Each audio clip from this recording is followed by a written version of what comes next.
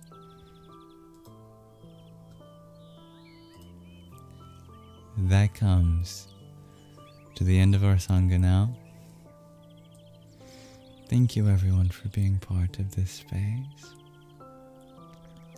Always lovely to open my eyes and see such wonderful beings here.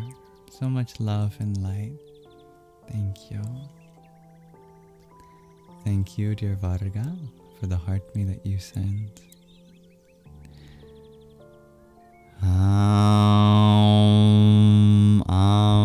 Sarvaya Namah. Dear Jen, thank you for your donut. Parashaktaye Namah. Dear Meisake, thank you for your Heart Me Rose and Team Bracelet. And another quartet of roses. Om Vastave Namah. Dearest Ingrid, thank you for your rose and heart me. Om Bhumyai Namah. Lovely to see you too, dear Ellie. Thank you, Meisaki, for another rose.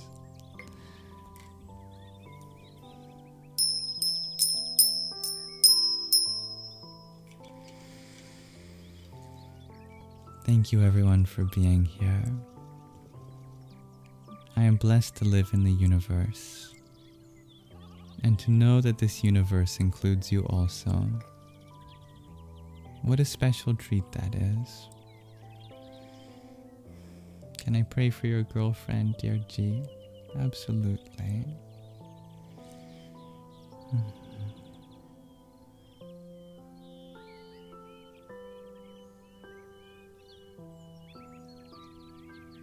May she understand that her experiences do not define who she is, that she is behind the pen that gets to write her destiny. The mind is something to take care of indeed. Its preciousness is seen at no other time better than when we are experiencing our lows. She is blessed to have someone like you in her life, to take care of her, to add to the prayers for her, be there for her, hold space for her without judgment. We all deserve a healthy and happy mind. Thank you for your heart, me. Dear Gina. Om Namo Vishnave.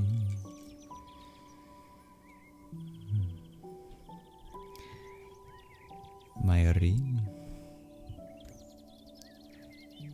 Spirituality cannot save you, because spirituality, the new word I almost made there. Spirituality cannot save you because spirituality is realizing that you don't need saving. You are already saved. Salvation is your natural state. Your only bondage is not seeing this. Thank you, Dramatic Man, for another heart me. Om Maya Shaktaye. Dear Isabella, thank you for your trio of finger hearts. Om Brahmane Namaha. Dear Bobby So, thank you for your heart me. Popular vote, Team Bracelet, and cheer you up. Shikhandine Nama. And Meisaki, thank you for another pair of finger hearts. Virabhadraya Nama. Thank you for being part of the space, dearest Ansuela Priya. What is it called, dear Hihi?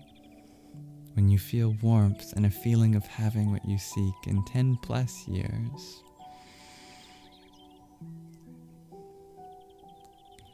It's called coming home.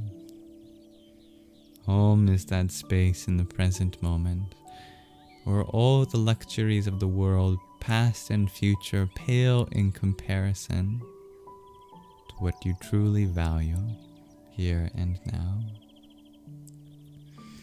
So much peace and love, dearest dancing Aurora Borealis. I reflect much love back to you all, dear Mehisaki.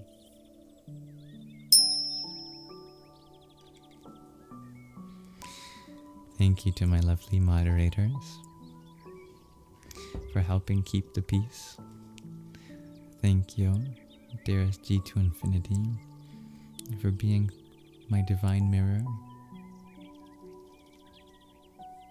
Thank you, everyone who gives me helpful tips on how to make this space a more inclusive environment for you or anyone next time, to keep me humble and accountable.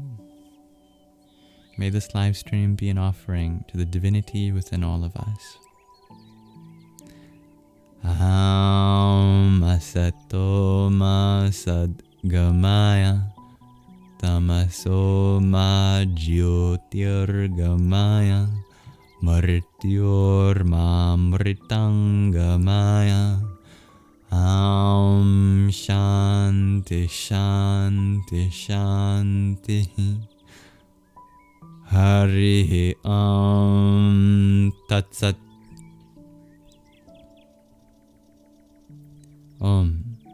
Lead us from the unreal to the real, from darkness to the light, from death to deathlessness. May there be peace in us, may there be peace in our environment, and may there be peace in the forces that act on us.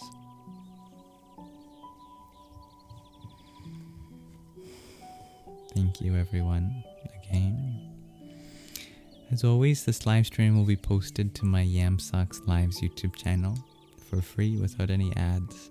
And meditation, the last reading of the Pocket Rumi, and the reading of the book that we did at the beginning, and all other books, they're found in their own playlists, clipped out too, if you find that helpful. And my inboxes are always open for free on Instagram, Telegram, WhatsApp, email. And you're welcome to join the Discord server or the Telegram group. All available for you. If this is your evening, good evening. If this is your good night, good night. If this is your afternoon, good afternoon.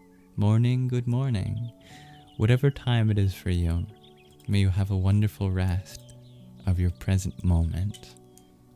Namaste.